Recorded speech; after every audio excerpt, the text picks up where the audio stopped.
বাংলাদেশ ক্রিকেটের কঠিন সময় পাশে দাঁড়িয়েছে পাকিস্তান। বিপদে পড়তে হতে পারে জেনেও ভারতের বিপক্ষে টি-20 বিশ্বকাপের ম্যাচ বয়কট করেছে তারা। এই ঘোষণা যেন ভারতের প্রতি তাদের বার্তা, তোমাদের দাদাগিরিকে বুড়ো আঙ্গুল দেখাচ্ছি আমরা। আর পাকিস্তানের এমন চোখ রাঙানিতেই মাথায় হাত আয়োজক ভারতের। এমন পরিস্থিতিতে অসহায় বিশ্ব ক্রিকেটের নিয়ন্ত্রক সংস্থা আইসিসিও।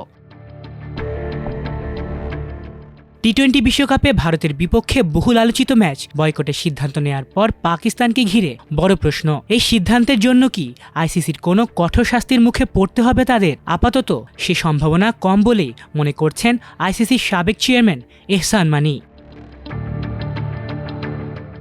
পাকিস্তান সরকার আনুষ্ঠানিকভাবে জানিয়েছে 7 ফেব্রুয়ারি শুরু হতে যাওয়া বিশ্বকাপের বাকি ম্যাচগুলোতে দল অংশ নিলেও 15 ফেব্রুয়ারি কলম্বোয় ভারতের বিপক্ষে নির্ধারিত ম্যাচে তারা মাঠে নামবে না। সরকারের দাবি, জাতীয় স্বার্থের কথা বিবেচনা করেই এই সিদ্ধান্ত নেওয়া হয়েছে।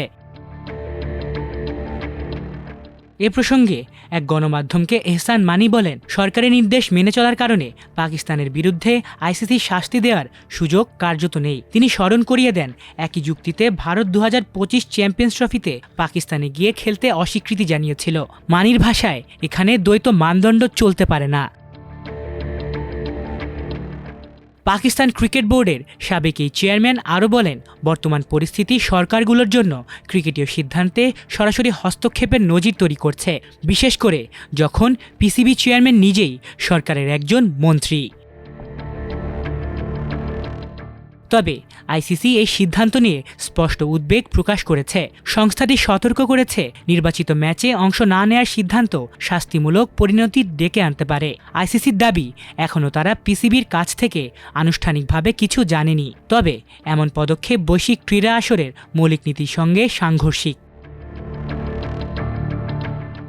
আইসিসি এক বিবৃতিতে জানায়, পিসিবির উচিত দেশের ক্রিকেট এবং বৈশ্বিক ক্রিকেট ব্যবস্থার ওপর এই সিদ্ধান্তের দীর্ঘমেয়াদী প্রভাব বিবেচনা করা। সংস্থাটি স্বীকার করেছে যে জাতীয় নীতির ক্ষেত্রে সরকারের ভূমিকা থাকে, তবে এই সিদ্ধান্ত বিশ্ব ক্রিকেট বা পাকিস্তানের লাখো সমর্থকের স্বার্থ রক্ষা করে না। আইসিসির মূল লক্ষ্য টুর্নামেন্টের সুষ্ঠু আয়োজন নিশ্চিত করা এবং এজন্য তারা সব পক্ষের জন্য গ্রহণযোগ্য সমাধান চায় বলেও জানানো হয়েছে। বিশ্বকাপে পাকিস্তান তাদের অভিযান শুরু করবে 7 ফেব্রুয়ারি নেদারল্যান্ডসের বিপক্ষে। এরপর 10 ফেব্রুয়ারি যুক্তরাষ্ট্র এবং 18 ফেব্রুয়ারি নামিবিয়ার সঙ্গে খেলবে তারা। কলম্বোর এসএসসি গ্রাউন্ডেই পাকিস্তানের সব ম্যাচ অনুষ্ঠিত হওয়ার কথা। ভারত পাকিস্তান ম্যাচটি বরাবরই আইসিসি টুর্নামেন্টের সবচেয়ে বড় আকর্ষণ। ম্যাচটি ওয়াকওভার হলে ভারত পূর্ণ 2 পয়েন্ট পাবে, তবে এতে বিপুল বাণিজ্যিক ক্ষতির আশঙ্কা রয়েছে। ধারণা করা হচ্ছে সম্প্রচার ও বিজ্ঞাপন খাতে 200 থেকে 250 কোটি রুপি পর্যন্ত ক্ষতি হতে পারে।